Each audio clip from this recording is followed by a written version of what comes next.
Hey everybody, Brett from AstartesGaming here, back with another episode of our Total War Attila Western Roman Empire campaign. So, I've gone ahead and advanced turns between episodes, and between turns, there has been a war declaration by whatever this faction is. Again, the names aren't showing up for whatever reason, but this like snaky... Oh, you can actually... No, we can see the province, but it still doesn't show the owner. But anyways, this like snaky dog thing is declaring war on the Alamans, and being a good friend and ally of the Alamans, we are of course going to enter the war on their behalf. And it probably won't amount to much, although the way that this campaign or playthrough has been going, they'll probably set their sights entirely on me and ignore the people that they actually declared war on. But we'll see. It could be an opportunity for the Alamans to expand their territory a bit. If they're successful, I honestly don't think they should push that far east, personally, but I won't stop them. If they're successful, though, we may try to manufacture a war here just to get them to expand and take the rest of Germania as well. We're still going to try to get the Franks to conquer Frisia, but that appears to be a very difficult task. Anyways, none of that matters right now. We're just going to say yes. Okay, so as usual, we've got some Hun shenanigans happening. They are encouraging dissent, as they like to do. They were successful in an assault as well. So... Oh, they wounded somebody. Okay. We'll have to see who they hit. And then we have a disease outbreak. And then some terms in office have ended. We got some unexpected political support for a little bit more control. That's great, especially since we lost some last episode. Although I think it was still a net gain. It just wasn't as large of a net gain as it could have been because we did lose some as well. And then we had a Holy Vision, which gives us +2 public order globally. So that's great. The Anti and Separatists have declared war on these guys. Again, I don't know who they are, but that's fine. They're my enemies, so I don't mind other people attacking them. And yeah, this war between two nameless factions. So who did they hit? Where are you? Okay, so you're there. You already have your orders. I'm not gonna mess with them. Or do you? Where are you moving? Okay, yeah, that's exactly what I want. I want you to head out to where the Huns are coming from and figure out where exactly they're coming from. How is this army down here doing? We were sending an army from Africa to Eastern Europe to start building up. I'm actually going to build this legion a little bit differently, I think. I'll discuss it more when they actually, arrive, because at this point it's irrelevant. But we're going to build them a little bit more aggressively, I think, because if the scenario I discussed in Turkey plays out, where eventually the Eastern Empire just collapses and we have to retake it, we're going to want some armies that are built more for attack than defense. And right now, our legions are pretty balanced, but the Monolithoi aren't good at assaulting positions. They're a bit vulnerable to ranged missile fire, and so, assaulting something with them is generally going to be kind of costly. But there's other ways that we can build our armies to sort of circumvent that, and that's what we're going to try to do. You leveled up. What to do with you? Since you just sit around, I'll give you some public order boosts. And you're not governing a province, so I shouldn't give you that. Let's just take a global melee defense bonus. This legion might get completely scrapped and turned into another like offensive legion as well. Just because the only reason we built them here was to deal with some of the attacks we were getting in Italy, and now that they've been dealt with, I think we need all the legions out in the field where they can help. And so it's hard for me to justify just kind of keeping them around, here doing nothing. Right. So I still have a lot of money to spend. We have some upgrades happening here. I could take that up to the next tier, but can we afford the food hit? My assumption is going to be no, because this is going to cost us quite a bit. And, oh man. This is going to be rough. It's going to be hard to get enough food in here because we just don't have really any other buildings that will add to it. This might have to become a fishing wharf, which I don't really like the thought of. I like the idea of it being the main trade hub in Britannia, but that may or may not be possible to keep. So that's a fishing jetty already. Food market would give us more food, so that's something that we could build in here to help. And honestly, nothing here is like dying to get upgraded. So you guys are nearly at full strength. If you march to, well, where's that border at? You march to right here, we might be able to get you some Manalatoy pikes. They only need one more, and then their army is complete. So we'll just do that. And once they're done recruiting that next turn, we'll just march them back up to Aboricum, where they're going to kind of guard Northern Britannia against any Picts that get ideas of betraying us. Also, where did my... Is this where the priest... No, because it was the Huns. I don't think it was these guys. Or maybe it was. Maybe it was this guy here that knocked out my priest, because we had a priest here. We need to be very careful, because if they get converted back to paganism, they might not be so keen to be friends anymore. And we can't really allow that. I also need to do something about her, and ideally, we could convert the Picts over to Christianity as well, and they should be even more inclined to remain our allies. So I'm gonna have to kind of pan around here and look for things to upgrade. That's one that would be useful. More food here certainly would help too. Let's just kind of throw a bunch of stuff down in this area. If we're gonna spend that much food, we may as well get the highest public order bonus possible. Wealth is sort of irrelevant right now. Like, we have so much wealth. I don't necessarily need more. I need public order, I need food, I need things like that. And wealth will just kind of come secondary. It'll still come. It just won't be like a primary thing. And you know what? That alone is going to be enough to maybe overwhelm the current food supply. But this will be done first, so it should all kind of even out. And then we'll upgrade this to a food market, which will allow us to upgrade these. So I think that'll work out pretty well. And that will cost me a little bit, but the ability to recruit Ballistari anywhere along this border would be very useful. So we'll look into that. And is there anything else? You guys are good on food, although very shortly this is going to take a large chunk of it. But you'll still be fine, so this is not immediately necessary. Let me pan around a bit and see where I can spend some of this money on upgrades. Okay, I think most of the rest of our funds are going to go toward converting all of these. These actually just need to get destroyed. And then that is a fishing wharf, which I think I'm okay with. Is food a big deal here, though? Yeah, I would assume probably not. And we're going to build a farm in Tamusiga as well. Maybe not a farm, but some sort of food production facility. We actually have very good fertility here, too, so we could do the wheat fields instead of cattle. So I don't think we'll need to keep this as a fishing wharf. I think we'll be able to turn it into something more lucrative, but at the same time we have a trade jetty here already, so that might not be necessary, and we could potentially build another one here too. Although I'm sort of inclined to make that a military wharf, because that was the first place we got hit when that war started. I mean, that's no longer an issue now that that faction's gone, but being able to make military ships down here would be pretty useful. Although Malika could be where we do that instead. Because they have... This is going to produce food, and that's going to produce food. So yeah, this doesn't need to be a fishing jetty or anything. Let's turn this into a military jetty. And that leaves me just enough for, I guess, potentially an upgrade here. But you guys have food right now, right? Yeah, so that's not a pressing concern. Right now, Thracia is our only province with bad public order. And it's just because we don't have Constantinople, so it's very hard for us to get the buildings we need. And most of it's from squalor and disease. So as soon as we get our growth up to 7, so that we can build sanitation buildings, that'll no longer be an issue. But for now, it's just kind of something we'll have to keep in mind. Let's see, Verona. I guess we'll start turning this into... You know, do I need maintenance costs here, though? I don't think we do. The fact that we can recruit Legio, I think, is enough there. More public order here would be helpful. That will do it. We just don't have quite enough. So I'll hold on to this money for now.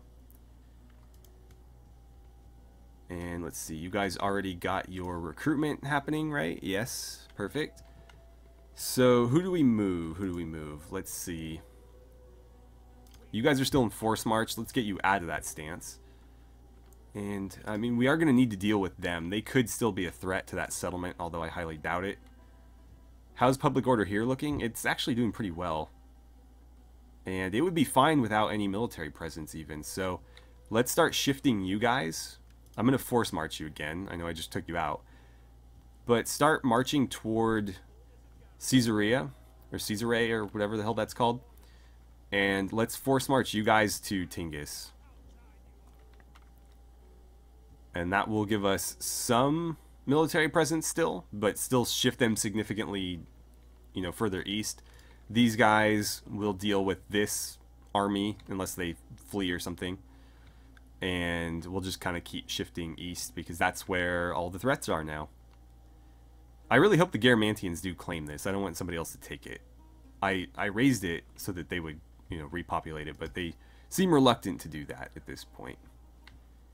And so I don't think there's really any other troop movements that need to happen. We do have some priests moving around, and one of them is going to need to get reappointed. Unfortunately, he would have been better staying where he was because I could have just, you know, walked him, well, this way. But now he's going to have to start from Mediolanum, I think. And that's going to be one hell of a hike. So I don't know if that's ideal. For now, go ahead and do that. I might cancel that, though, if I see something else I need that money for. And speaking of, let's jump into diplomacy and see if there's anything I need that money for. You guys are still hating me, but not at war with me yet. And that's fine. We are going to subjugate them eventually. It's just not a pressing concern right now. The Picts are still trending toward friendly with us, and as long as it remains that way, I'm not going to throw any money at them. The Burgundians are still just random nomads at this point. Franks and Alamans are still our allies. We're still at war with you. Okay, so they have some of Frisia, but most of this belongs to... I think these guys are like the Varangians or something. Something to that effect. I don't remember exactly what their name is. But they hold the Danish peninsula there. There's the Garamantians, who are slightly deterring with us, but we're still on friendly terms with them, so that's fine. I don't expect us to ever be like best friends, because we did, you know, subjugate them, but it's fine. It's fine. You guys are absolutely falling apart, so we'll keep an eye on that. Still at war with the Huns, but that's actually kind of helping us because everybody hates the Huns, so by extension we're friends with everybody because we're the enemy of their enemy. Or at least kind of. And then these are the guys I wanted to maybe have the Alamans conquer, but that'll be contingent on how that war goes. And there's a lot of factions that don't hate us that we're at war with just because of the Sassanids. But it can't really help that. They're all like puppet states and whatnot. Yeah, no diplomatic options available. Alright, well we can't do anything there then. Let's check out politics. And we'll do what we can and then advance the turn. It looks like there is room to appoint somebody to a military count position. It'll just be a matter of who. Have to keep an eye on you and your low loyalty there. Okay, so Lucius Triarius could get the appointment. We'll keep that in mind. We could give it to Publius Symmachus as well. He's got a lot of influence, so that might be a good idea. If he fails to succeed in the appointment, he has enough to spend to make it happen anyways. Whereas if we did the other guy, I think he would be short. And so either the Emperor would have to chip in, or we would lose control. And we're actually back up to acceptable, which is great. We want to be imbalanced, but we're at least back out of weak, which is a good thing. Let's see. She's down to 12, so she's kind of out of the game right now. You've got 29, 10, 27. Let's see if anybody has enough to maybe secure a little bit more loyalty or support. I'm thinking that you can probably pull down some support for me. And then, is there anybody who like is really disloyal right now that we need to intervene with? That 5 is not ideal, but I can live with that. 8, 9, 6, 8, 7. I think things are kind of looking up. Moving out of weak definitely helped. 5 with Lucius Triarius right there. There's a 4 with a general. Let's intervene there. So secure his loyalty. Okay, and that's about all we can do. How old are you kids, by the way? She's 14, so she's almost of age where we can have her marry probably one of the more prominent governors or generals.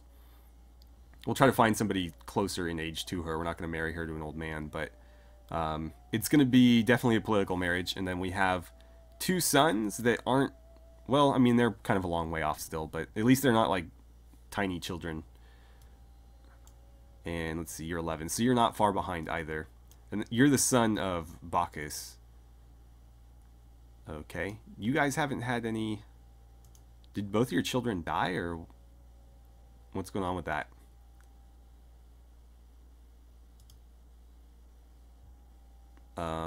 Let's see, can I like unselect? I want to know what happened to these ones.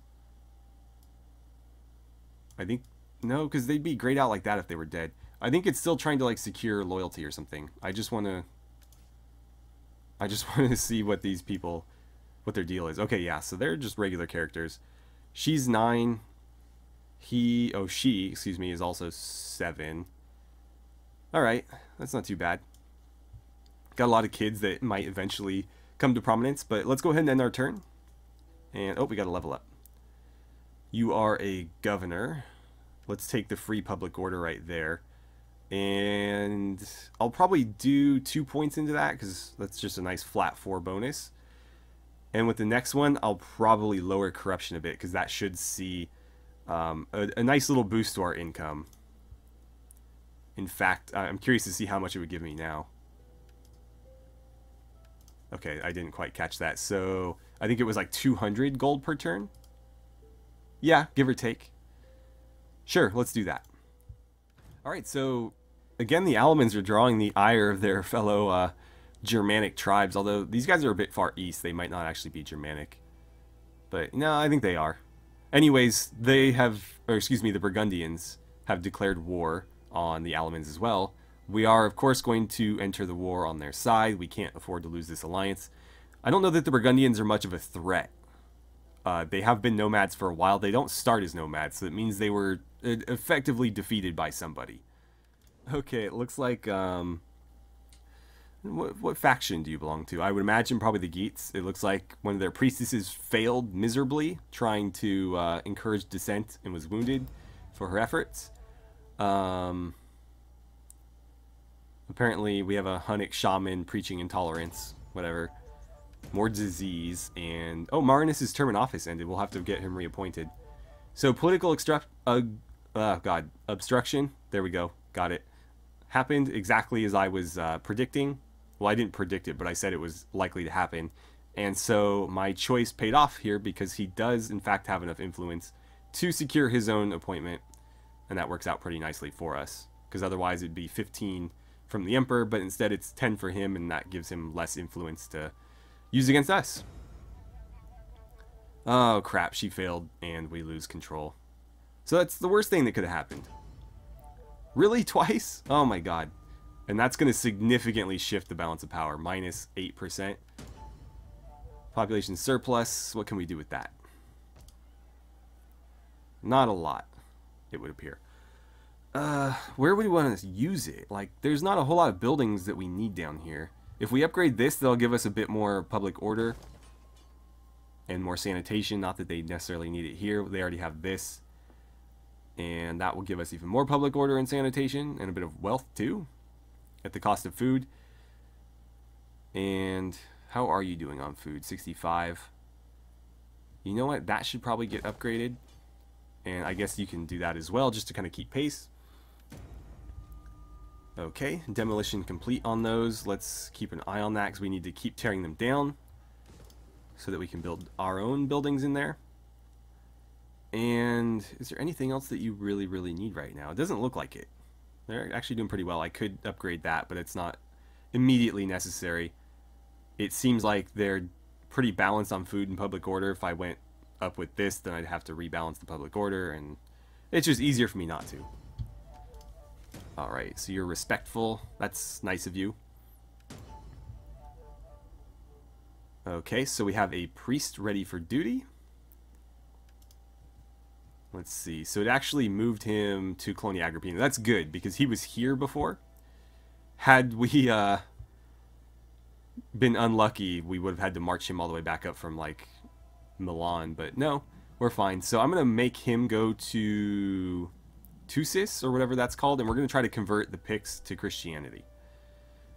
Far earlier than it would have happened historically. And there's our Monalitoi Pikes. So that legion can actually go back north. Set up in Eboracum. That's going to be your base of operations, and I think they'll probably hang out there for a while until we're ready to go to war with the Abdanians. The issue there is it's going to be difficult for a single legion to pull that off, just because they have so many armies that they'll almost certainly outflank us and, you know, cause havoc around here. So until I have overwhelming forces to commit, I'm a bit reluctant to do that. And we just don't have another legion to spare right now. Although we may very soon have one, so we'll see. Let's see. Could you maybe deal with this guy? Manipulate, huh? We can deceive? That doesn't seem like it's going to be very helpful. You can't assassinate, though, can you? That's very annoying. You can hinder them, though. They're not in my territory, though, so I don't know that I care. Let's see. I've got another spy here. Apparently you... Oh, you can move. Okay. We'll see what's out here. Again, I wanted the spies to kind of give me advance notice of where and when the Huns were coming. And yeah, sure enough, there's a large stack of them right there. See if you can hinder them. Even if you just slow them down. I mean, honestly, I don't care. It's just you'll level up if you succeed. We were successful. And that did indeed level him up. So, misdirect army, I really want him to be able to assassinate people. Bribery.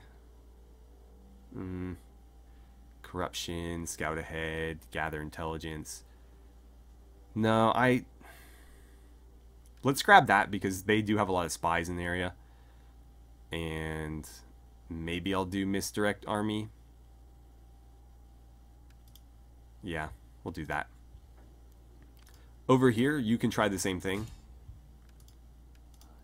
Doesn't cost me all that much, and again, it's just to level you guys up more than anything else. And if it succeeds, great. Because then they can't move as far, and it's harder for them to attack me. So I really doubt that these two could both make it to the same province at this point, because their movement is so much, or so hindered. Let's see. I'll do that and that. Alright. And then finally, with you, see what you can do about that priest. You know what? This is a level 1 priest too, so you can try starting there. We'll see if we get lucky. Actually, that's not a level 1 priest. That's my bad. That's a big star, not a little star. That's like a really high level priest. But we were successful anyways. You didn't level up though. Oh, you did. Okay. Great. Zeal. Let's see. Well, that would just make up for the zeal that you lost there. We'll go deceive and misdirect. Okay, so what to do from here? You've got your marching orders and you're already on the way. I'll need to figure out where I want to spend this money. You guys are good. Where is this army at? You have been moving, right? Well, one more turn and they'll arrive.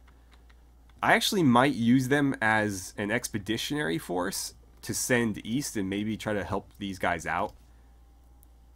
Because if they fail, then that is another war I have to fight. Whereas if I can keep them in the fight, then I don't have to worry about it until later. So that would be ideal. By the way, the Garamantians came north and cleaned house for me between turns, so I don't need to worry about that army that was hanging around in our territory. We'll push you east. Public order here is very quickly recovering, so that's great. Why did the military presence go up to 17? Oh, because you're still technically in the province, right? Because that's the capital of it. My bad. So when they move out, it'll go back down to like 8 or something. I guess you can start force marching as well. Again, we want them to the east where they'll be more relevant. You guys are kind of just out in the middle of nowhere as well. You guys could get rebuilt too. This is far from an ideal setup, but honestly I don't know that I care that much right now. Let's see. Why did I go with an aqueduct there? Oh, because that's the one that gives public order, right? That's the right one I should have gone with. I don't know that a capital was necessary here, though. I think a food market might have been more useful.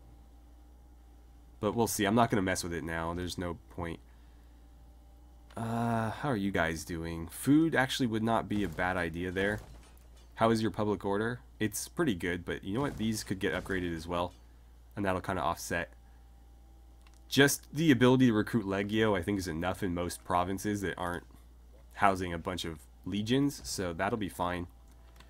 We could upgrade this to the governor's estate, but I still don't think we're ready food-wise. Yeah, probably best that we don't. So I'm kind of wondering if I should issue the order for the Franks to march on Tulliferdum. I don't know that they could take it with how weak their armies are right now, but it's completely exposed short of the garrison there. Actually, that's a pretty substantial garrison, isn't it? Yeah, they've actually built that up pretty nicely. I would need to support them with this legion, which I've been reluctant to do because last time it was a complete disaster sending my legion in there. And it might be worth getting rid of these guys for some better cavalry. But more importantly, Colonia Agrippina is a very hotly contested settlement, and every time I leave it, somebody tries to take it. So if I sent these guys east, I would not be surprised to see a ship sail down here next turn and try to grab it. But at the same time, I do want to strengthen the Franks. And that would be the only way for me to do it. Let's see.